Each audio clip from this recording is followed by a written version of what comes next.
Alam niyo, iisa ang itinuturo sa atin ng mga apostol, ng ating Panginoong Diyos, ng ating Panginoong Sokristo. Pagka mayroong pagsubok, hindi ka bibitiw sa pagkaiglesia ni Kristo mo. Hindi ka aalis sa pagtupad mo ng iyong tungkulin. Hindi mo iiwan ang iyong pagsamba. Hindi ka tatalikod sa iyong kahalalan.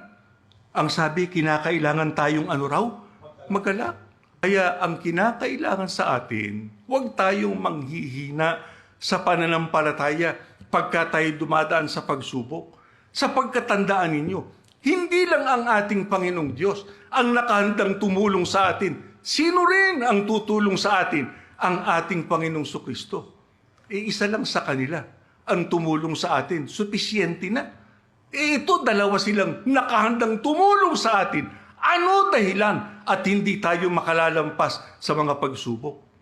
Kaya lalo nating mahalin ang ating pagkaiglesia ni Kristo.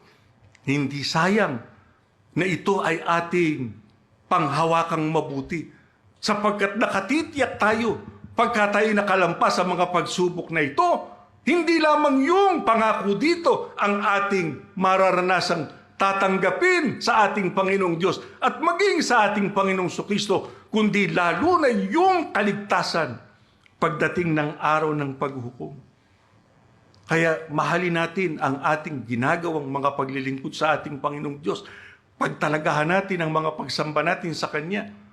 Huwag tayong papayag sa pagsamba, hindi tayo nakakaranas ng kapangyarihan sapagkat yan ang siyang magpapalakas sa atin para nang sa ganon anuman ang ating masagupa na pagsubok dito sa buhay na ito, makalalampas tayong lahat at makararating tayo sa hangganan.